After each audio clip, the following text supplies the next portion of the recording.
અમદાવાદ ગ્રામ્ય એસઓજીએ બ્લડ પ્લાઝામાં ભેળસેળનું મોટું કૌભાંડનો પર્દાફાશ કરી 4 આરોપીઓને ઝડપી લીધા. અમદાવાદ ગ્રામ્ય એસઓજીએ લોકોના સ્વાસ્થ્ય સાથે જીવલેણ ચેડા કરતા એક મોટા કૌભાંડનો પર્દાફાશ કરવામાં આવ્યો છે. એન્ટી કેન્સર દવાઓ અને સારવારમાં વપરાતા બ્લડ પ્લાઝામાં ભેળસેળ કરી તેનું ગેરકાયદેસર વેચાણ કરતા 4 શખ્સોની પોલીસે ધરપકડ કરી છે.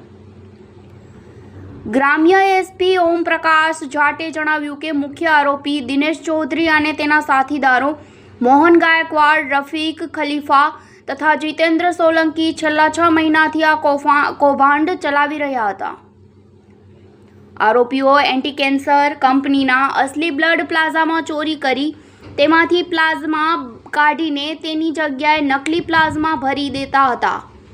આ નકલી પ્લાઝમાને તેઓ બજાર કિંમત કરતાં અડધા ભાવે મહારાષ્ટ્રમાં વેચતા હતા.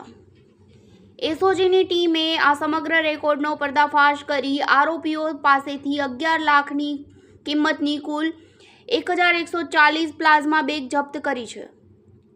આ મામલે બ્લડ ચોરી અને નકલી પ્લાઝમા બનાવવાનો ગુનો દાખલ કરી કાયદેસરની કાર્યવાહી હાથ ધરવામાં આવી છે. કેન્સર જેવા ગંભીર રોગોની સારવારમાં વપરાતા પ્લાઝમા સાથેની આ છેતરપિંડીથી લોકોનો જીવ જોખમમાં મૂકવાની શક્યતા હોવાથી પોલીસે આ ઘટનાને અત્યંત ગંભીરતાથી લીધી છે. Bureau report, DG news, Moraiya, Ahmedabad. Ahmedabad ગ્રામ્ય એસઓજી દ્વારા 2 લોકોની ધરપકડ, ટોટલ 4 લોકોની ધરપકડ કરવામાં આવી છે. એમાં જે દિનેશ ચૌધરી અને મોહન ગાયકવાડ 2 મુખ્ય જે નકલી પ્લાઝમા બનાવવાનો જે રેકેટ હતા એના સૂત્રધાર હતા. और अहमदाबाद ग्राम्य एसओजीને થોડા વખત પહેલી બાતમાં મળી હતી કે એક કોઈ માણસ છે અહીંયા ચાંગોદર બાજુ એક નકલી બ્લડ બેંક ચલાવતો હોય और ત્યાં અમારી ટીમ પહોંચીને રેડ કરી હતી. તો ત્યાંથી ઘણા બધા એવું લિક્વિડ મટીરિયલ મળ્યો હતો જે સસ્પેક્ટેડ આજે પ્લાઝમા, નકલી પ્લાઝમા જેવું હતું. और પછી એફએસએલની તમામની ટીમો બોલાવીને ત્યાં ચેક કરાવ્યો હતો. તો આ આખો રેકેટ ત્યાંથી ખબર પડી હતી. આ જે રેકેટ જે ચાલતો હતો, આ રેકેટમાં જે ઓરિજિનલ બ્લડ બેંકથી જે પ્લાઝમા આવતો હતો એ પ્લાઝમાને વચ્ચે એ લોકો એ નકલી પ્લાઝમાથી રિપ્લેસ કરીને પછી આગળ વેચાણ કરતા હતા. અને એ જે ત્યાંથી જે ઓરિજિનલ જે પ્લાઝમા જે કાઢતા હતા એ ઓરિજિનલ પ્લાઝમા ફરીથી બ્લડ બેંકમાં સપ્લાય કરતા હતા. આ આખા પ્રોસેસમાં ખરેખર મતલબ આખો જે મેટર હતો બહુ જીવલેણ એનો જે આરોપ જીવલેણ એમનો કામ કરેલું છે. એ તમામ મુદ્દામાં જે પ્લાઝમામાં એક તો ઓરિજિનલ પ્લાઝમાને નકલી પ્લાઝમાથી રિપ્લેસ કરતા હતા એ પણ ડેન્જરસ હતું.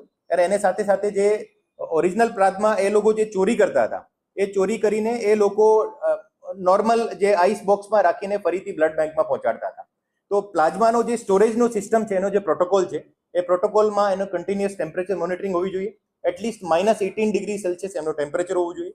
તો એને આધારે અગર આ રીતે ના થતું હોય તો આ પ્લાઝમા બગડી શકે ને એને કારણે ઘણા બધા હેલ્થ ઇસ્યુ થઈ શકે. તેમ છતાં પણ એ લોકો અહીંયાથી તમામ પ્લાઝમા આઈસ બોક્સમાં લઈને ત્યાંથી બ્લડ બેંકમાં ફરીથી સપ્લાય કરતા હતા. આ જે આખું જે નેટવર્ક હતો, આ નેટવર્કમાં એક બ્લડ બેંકનો ઓનર જેનું નામ મોહન ગાયકવાડ છે, જે મુંબઈમાં રહે છે અને ઓરિજિનલ વસઈનો રહેવાસી છે.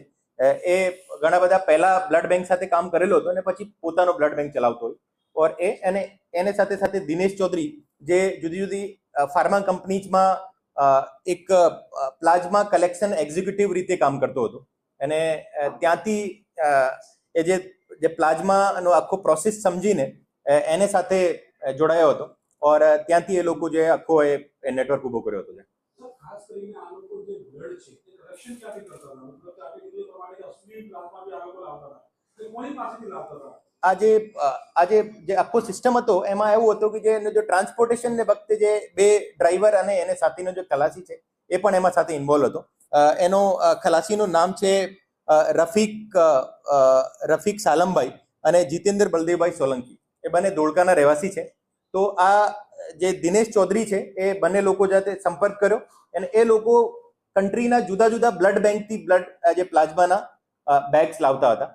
અરે ટ્રાન્સપોર્ટેશન વખતે અહીંયા ચાંગોદરમાં આવીને એને એક ભાડાનું મકાન હતું. એ ભાડાના મકાનમાં એ ઓરિજિનલ જે પ્લાઝમા ત્યાંથી કાઢી લેતા હતા और એને નકલી પ્લાઝમાથી રિપ્લેસ કરતા હતા. और ત્યાં પછી ત્યાંથી જે જુદી જુદી ફાર્મા ઇન્ડસ્ટ્રીઝમાં જતો હતો. કે જે પ્લાઝમા જે છે ખરેખર બ્લડનો મોસ્ટ ઇમ્પોર્ટન્ટ એક કોમ્પોનન્ટ છે, જે લગભગ 55% બ્લડનો પોર્શન પ્લાઝમા છે.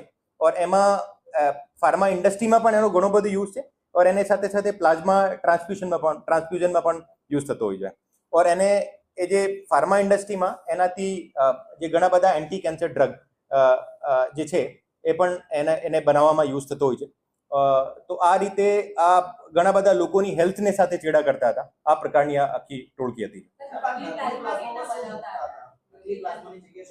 આ જે નકલી પ્લાઝમાની જગ્યા ખરેખર એ મટીરિયલમાં શું શું મૂકતા હતા એ અત્યારે FSLમાં એની ચકાસણી ચાલુ છે, પણ પ્રાઇમા ફેસી એ સેલાઇન વોટર જેવું એને રિપ્લેસ કરીને ત્યાં મોકલતા હતા.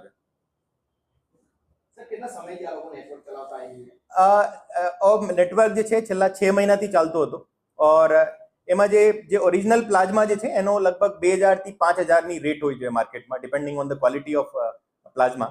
એ લોકો ત્યાંથી ઓરિજિનલ પ્લાઝમા ચોરી કરીને એને નકલી પ્લાઝમાથી રિપ્લેસ કરીને આ જે ઓરિજિનલ પ્લાઝમા હતો એને માર્કેટમાં લગભગ અડધી પ્રાઇસમાં વેચાણ કરતા હતા. એને ખરેખર જે બ્લડ બેંક વાળો જે ઓનર હતો, જે એમાં મુખ્ય આરોપી છે, એ એને ખરીદી કરતો હતો ને આગળ વેચાણ કરતો હતો.